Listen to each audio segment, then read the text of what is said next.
Hi, welcome to Awake TV. So today I talk about spirit in many forms, mainly Communication, yeah.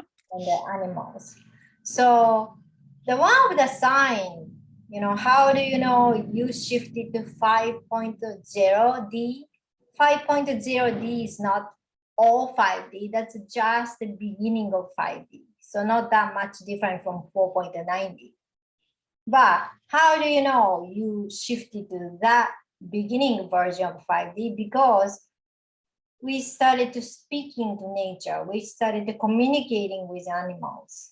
Unless you are animal communicator or elemental communicator, I'm talking about as someone like Sue and I aren't that kind of people, but started to feeling oneness with earth, feeling oneness with animal or plants. So we want to share about this experience today. Yeah. And I just want to say too, I've missed everybody. It's been 2 weeks, but I've been sick. So I appreciate you being patient while we've been gone for a little bit. Yeah. Yeah. So do you want me to tell them the roach story first? Yeah. Okay. So I live in Florida and the bugs here are bigger and more of them, right, than in New York where I lived. And so this morning I come out and I found a roach, a tree roach, which are really big. They're kind of different from the indoor house type, which are like smaller and red, and you usually find them in the kitchen. So I found one on my coffee table and it was upside down. I thought it was dead and I was getting ready to dispose of it. And then something in my mind went, wait a minute, I think it's still alive. And I don't know why I thought that, but I thought, okay, well, I'll go get a jar and I'll catch it and I'll put it outside. Because I've kind of gotten to the point where I just don't like, and I don't want to, out of respect, kill anything. There's a whole thing, a whole meme going around on Facebook that just says, with spiders, the catch and release. It's like, I hope that if I'm caught in the wrong place at the wrong time, that someone would show me the same consideration. So it's like, catch it, let it go outside. You don't have to kill it. So I put it in the container, and sure enough, it's still alive. And I thought, gee, I wonder why it was on its back. And then I thought about my cat, and I said, my cat must have had his way with this roach because it just just laying there like it was tired or something, like it had been through something. So I thought, okay, I'll let it go outside when I would take the dog for a walk. And so I got to the tree where I wanted to let it go, and it's this gorgeous tree. I think it's got to be about 500 years old. And I talk to this tree when I walk by it. And when I say talk to, I mentally tell the tree how beautiful I think it is and how I appreciate the shade that it gives us and its beauty. It really makes my day just to see this tree. So anyway, I have these conversations with this tree, and I walked up to it and I opened the container and I let the roach out, and it walked right up to the tree like it was home, like it was just perfectly happy to be here. And it went right up into this little crevice and into the tree. And I don't know where it went after that. But anyway, I feel like I had sort of a communion with this roach because I understood, it for whatever reason it was in my house. It was there by accident. It didn't intend to be in my house. It wanted to be in a tree. And I just felt that and I knew it. And most people would, I think, go, get really upset and go look for an exterminator and, have this poison sprayed in their house because, oh God, there's a roach in my house and I can't let anybody know there was a roach in my house. It's shameful, whatever. Why? It was just in the wrong place.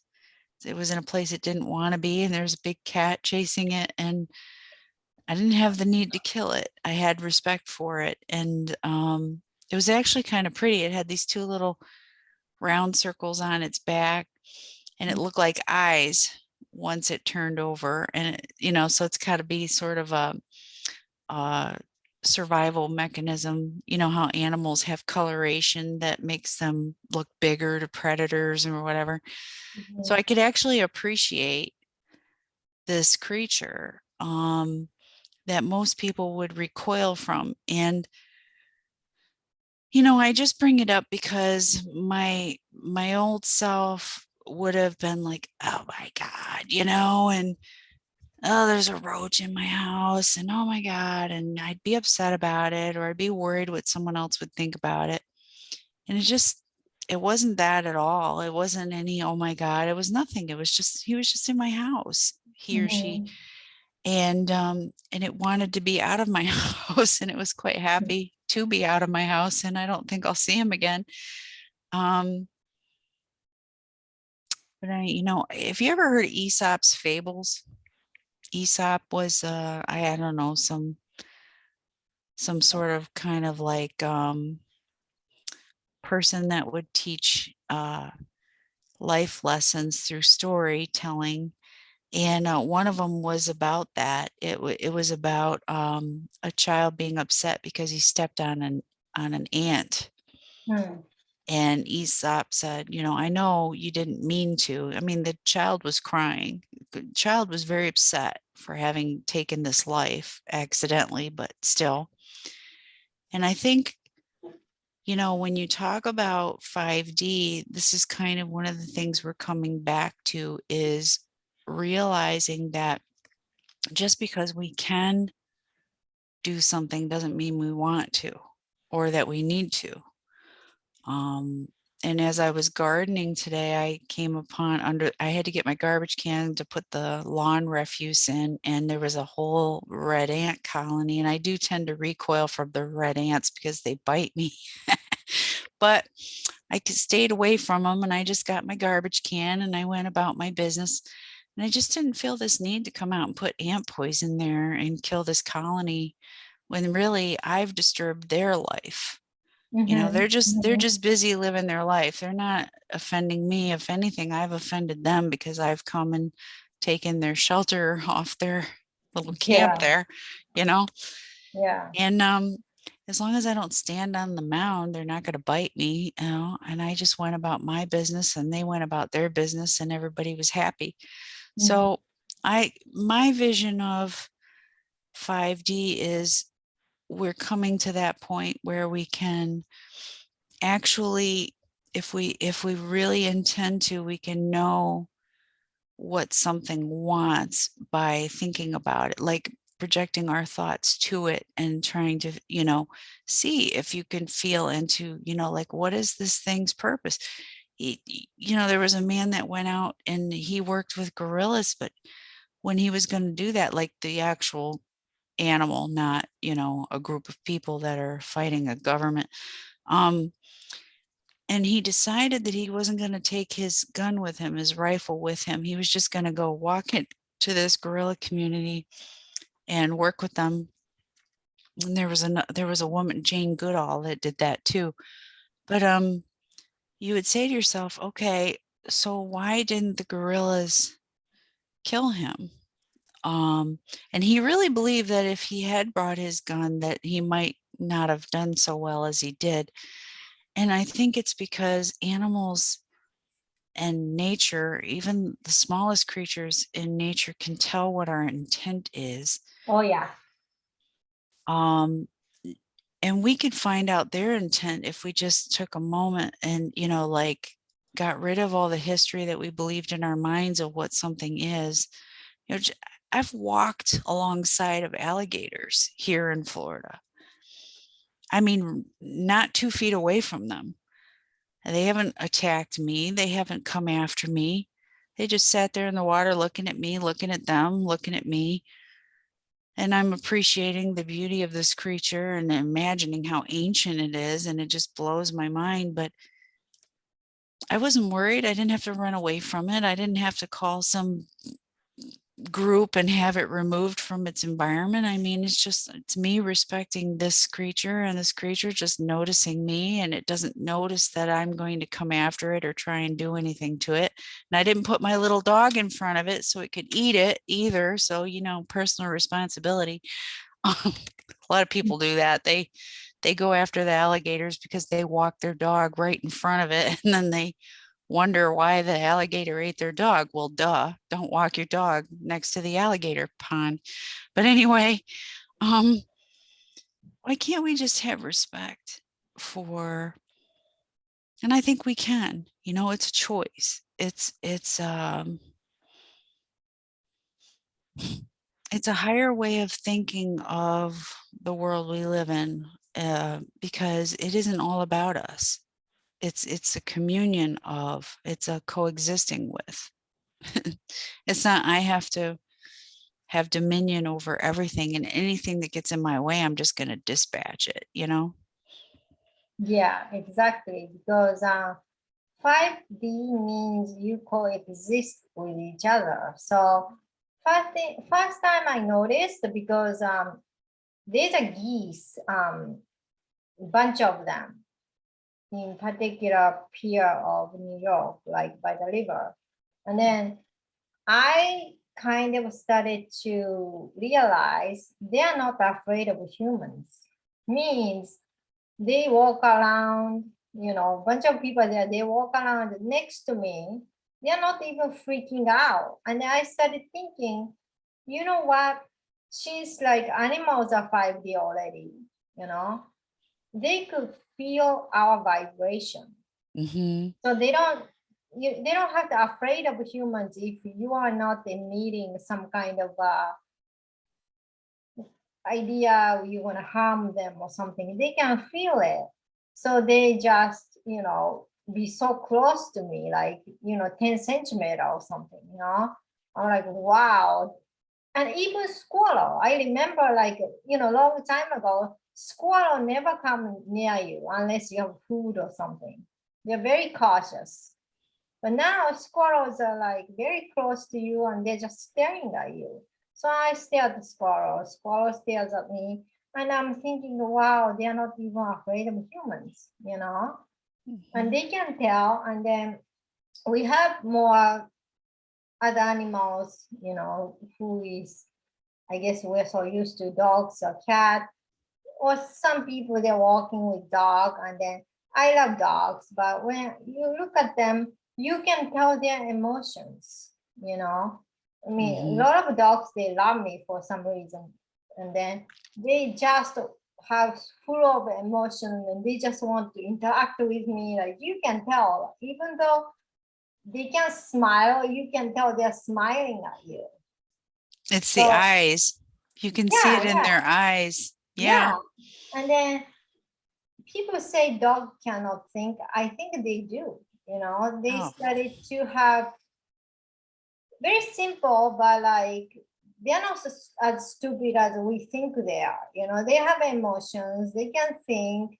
They can kind of tell. They can totally read a vibration. So like nature animal or dogs, they can feel, or even cat, right?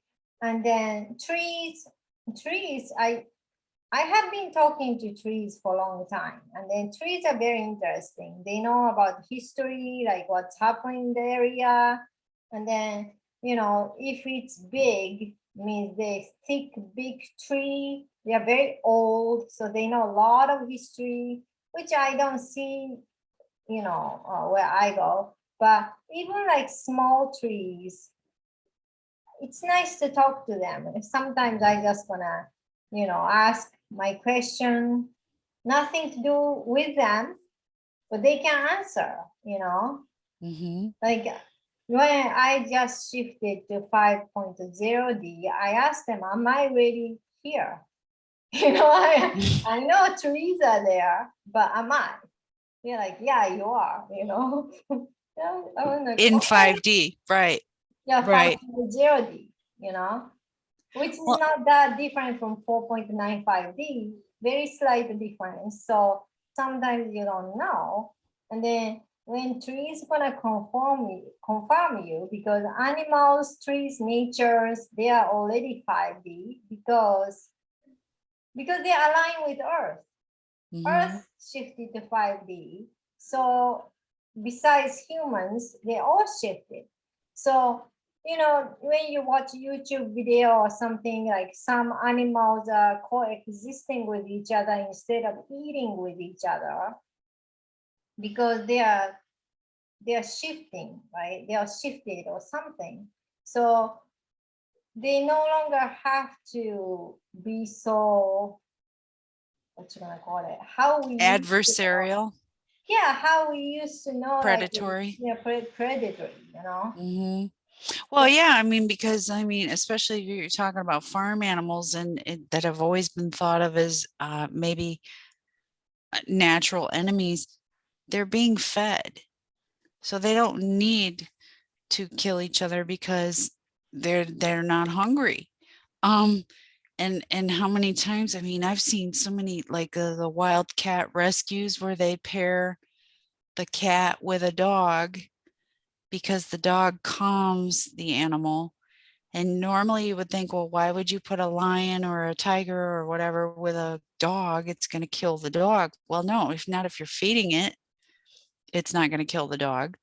But we see so many examples where, you know, cats nursing ducks, stuff that's such stuff that you'd never imagine back in the day. I mean, like giving them food, nursing them because I don't know, something happened to the mother. And you just wouldn't picture that kind of stuff in some other version of ourselves, you know, 10 years ago even, but you know, see it all the time. And maybe it's because social media is so prevalent and people catch this stuff on, I don't know if Yeah. it was a cat nursing a duck. I don't know. I saw something really weird and I was just like, what? And um maybe it is the social media now that we see these things because that we didn't see before because it's available and people take videos. Everybody's got a phone, a camera on their phone, and now they can easily take videos. But I don't know. I think it has more to do with the shift. Yeah, it is. Because like frequency changes. So animals are no longer survival mode. You know, you just take enough for what you need. Hmm. You know, it always have been that way, but it's not what you gonna call it?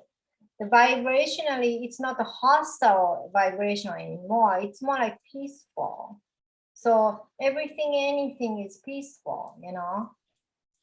Yeah, and I mean, really, if you think about it, what's the only reason an animal would kill another animal in the first place is because they were hungry, or to protect their young from, Yeah. you know, a predator. But it still happens, obviously, you know, out in the wild and things like that. But I think what we're noticing, these anomalies, what we would think of as anomalies in nature, if we're just taking the time to pay attention and watch, is they're teaching us, they're communicating with us that we could let go of the history that tells us, you know, this person is a natural enemy. Um, you know, the white person is the enemy of the black person, for example. Is that true? Really, is that true? I don't think so. Um, it depends who you're talking to, right? And are Yeah, they, which consciousness level you're talking to, you know? yeah, Because yeah, once you have enough high frequency consciousness level, you look at the person as a person. You don't look at the person or this person come from this country or this race.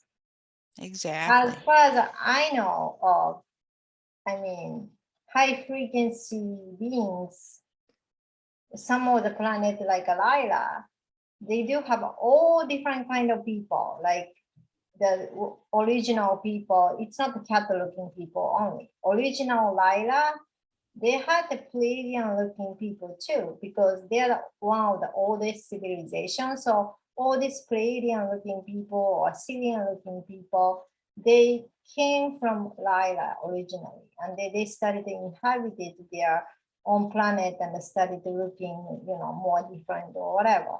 The whole my point is, you know, when you look at the people who look different, but you come from same planet, so you are their point of view is you are lion.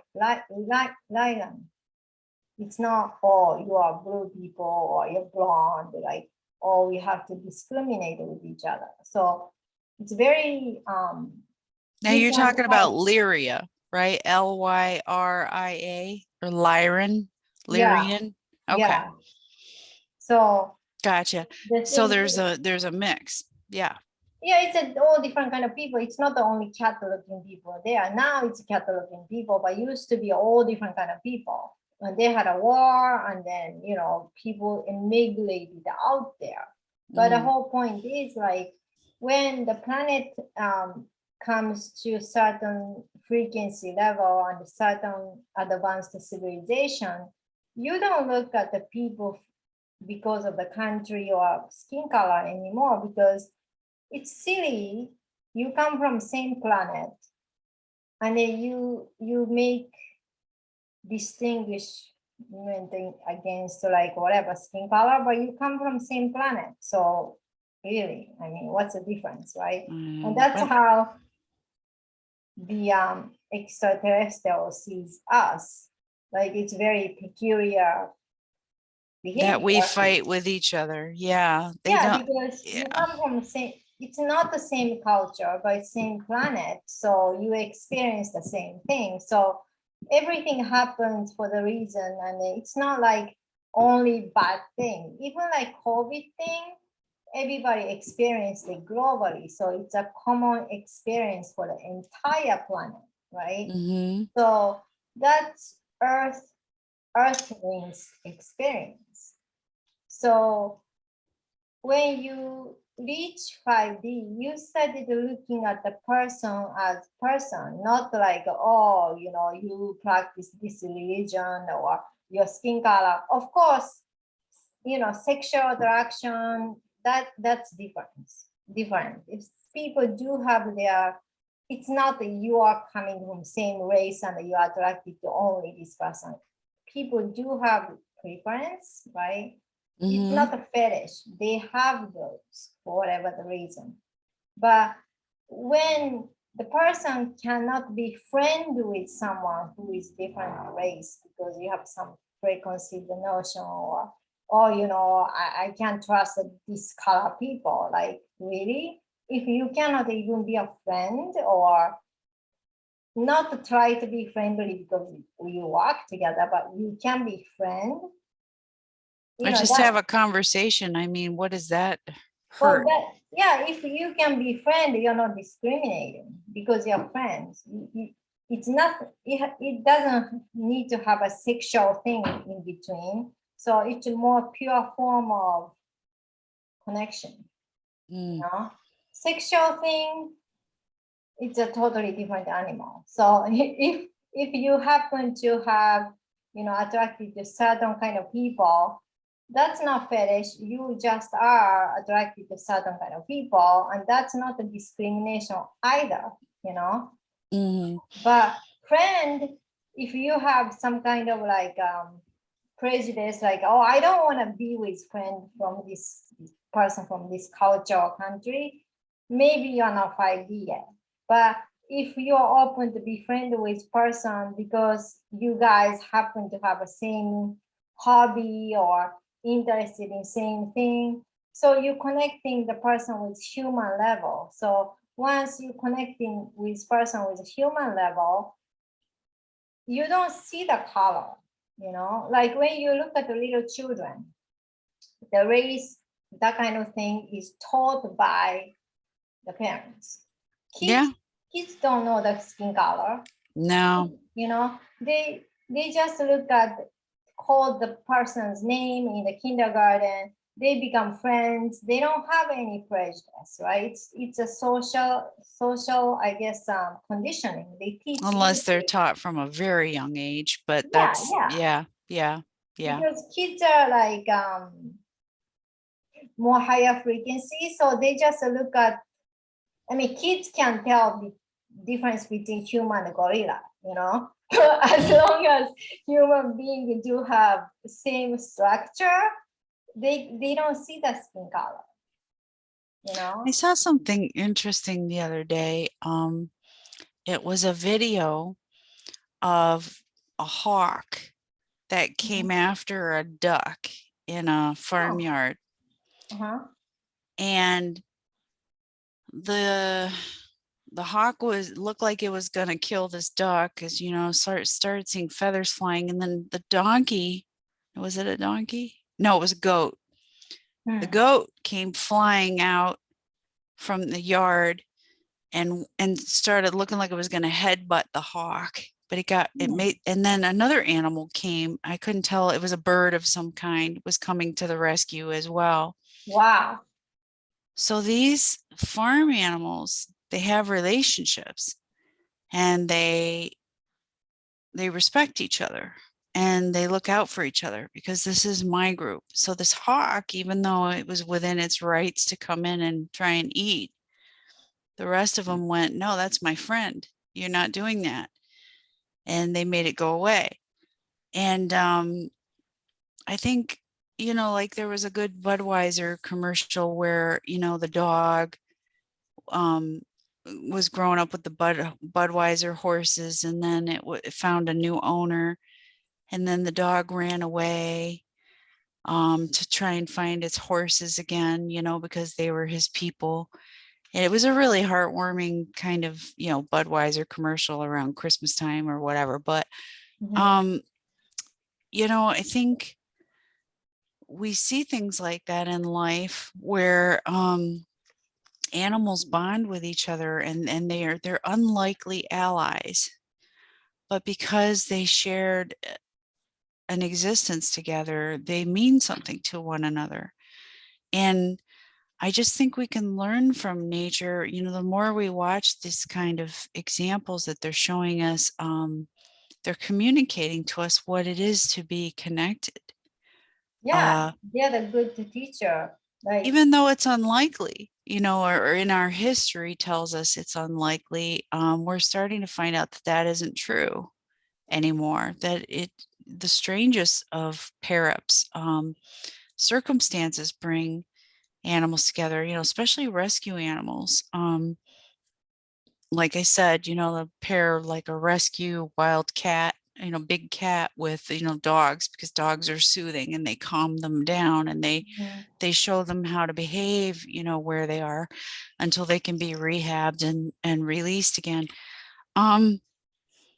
If we start paying attention, and I think talking to a tree is a great idea, because that, like you said, the tree has all that knowledge and all that history. And by the way, trees do communicate with each other through their root systems.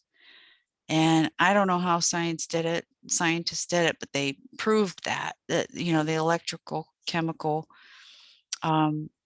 connection between the root systems, trees could communicate with each other for great distances. I'm just taking that one at face value, because I don't know that as a fact, but I read about it. So there's so much in nature that if we just start opening up, instead of, passing by the tree, take the time to admire the tree, and maybe even try thinking thoughts, to the tree. Let the tree know you appreciate it. You appreciate the shade. You appreciate because you never know when you could sit underneath that tree, and then before you realize it, that tree has communicated something to you. You may not be consciously aware of that communication, and then you may become aware that it is communicating with you. You're trying to allow those messages to come in.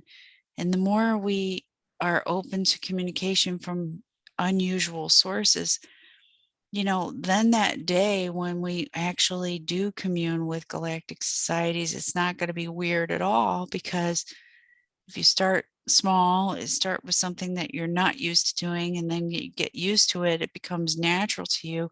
I talk to trees, by the way. I talk to bugs and insects and cats and dogs, and I can hear their thoughts. Once you start opening up to that sort of thing, then the jump to talking to galactic societies is not that big. yeah, and Like, that's just the next step. Can talk to the crystals. People think like they are not alive. They are. Like, Yeah. I touch them, so I can tell the vibration. Like the one vibrating, they are alive. They have a consciousness. The one doesn't have a consciousness, either it's a fake rock or dead, you know? Yeah. So, and they have consciousness, they can communicate with us.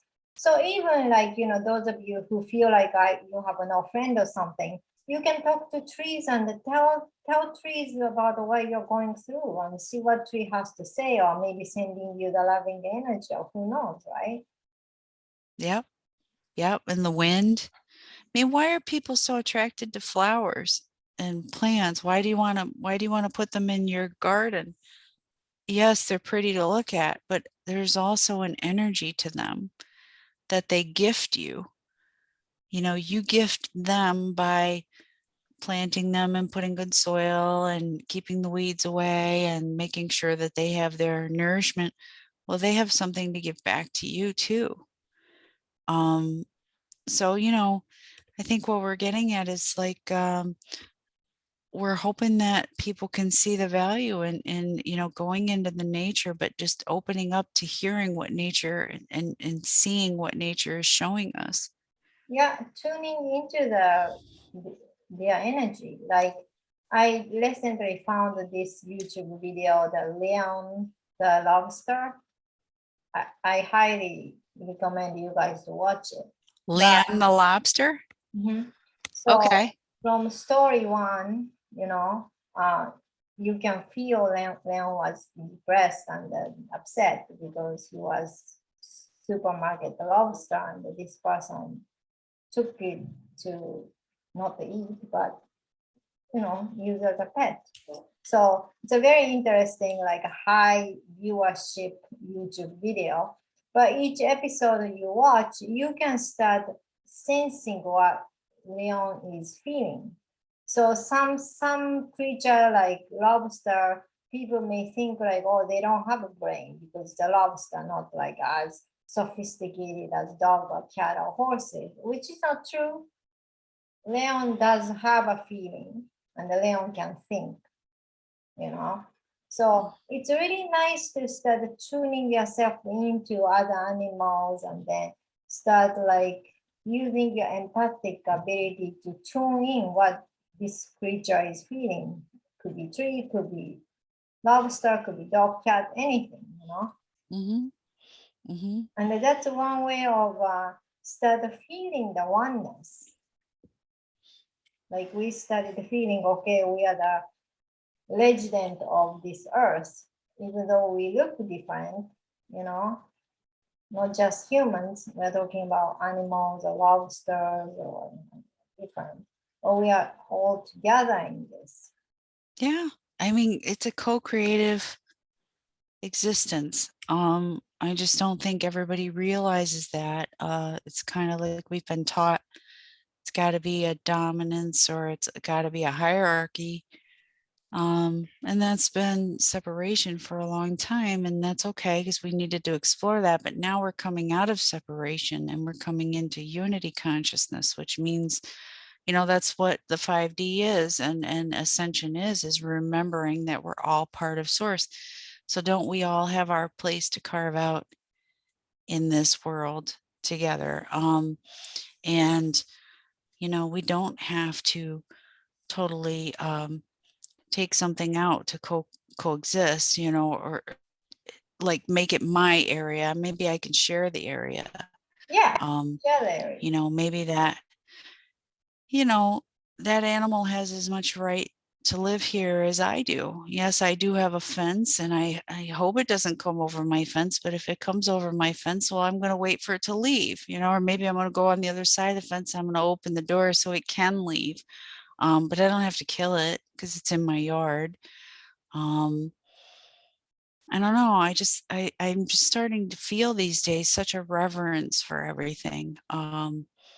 Even the snake, I've got a couple snakes that live in my yard, and snakes have never scared me or never bothered me, but I so enjoy when they come up near the house and they'll poke their head up and look at, me.